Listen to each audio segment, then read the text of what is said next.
வாழ்க்கையில் தவறான செயல்களில் போய் மாட்டிக்காமல் இருக்கிறதுக்கு நமக்கு கடவுளுடைய நினைப்பு ஒன்று தான் உதவும். யானைக்கு தும்பிக்கை இருக்குது, யானைக்கு தேவை தும்பிக்கை, மனிதனுக்கு தேவை நம்பிக்கை. இப்போ நல்ல செயல்கள் அதனுடைய விளைவுகள் நல்லதாக தான் இருக்கும்.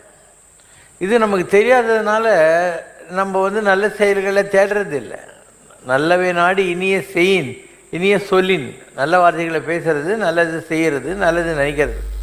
அதனால தான் பாரதி அழகாக பண்ணான், எண்ணிய முடிதல் வேண்டும். நான் நினைக்கிறதெல்லாம் நடக்கணும், அதுக்கு நான் தப்பு தண்டாவாக நினச்சிடக்கூடாது.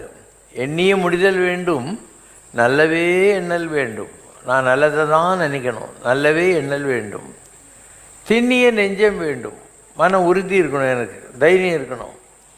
தெளிந்த நல்ல அறிவு வேண்டும், எது ரைட்டு எது ராங்குன்னு தெரிஞ்சுக்கிறதுக்காக எனக்கு நல்ல அறிவு கொடு, தெளிந்த நல்ல அறிவு வேண்டும். பண்ணிய பாவம் எல்லாம் பரிதுமுன் பனியை போல நன்னிய நின்முன் இங்கு நசித்திடல் வேண்டும் மன்னாய். நான் எவ்வளோலாம் பாவம் பண்ணியிருந்தாலும் சரி, சூரியனை கண்ட பனி மாதிரி அது எல்லாம் மெல்ட் ஆகி போயிடணும், பாவம் இருக்கக்கூடாது என்கிட்ட அப்படின்னு அர்த்தம். ரொம்ப நல்ல ப்ரேயர் இது. இப்போ எண்ணியே நல்ல முடிய வேணும்னு சொல்லிவிட்டு அதுக்கப்புறம் என்ன சொல்கிறார், நல்லதே என்ன வேணும். அதுக்கு நான் ராங்காலாம் நினைக்கக்கூடாது இல்லையா, நான் நல்லதை நினைக்கணும் அப்படின்னு.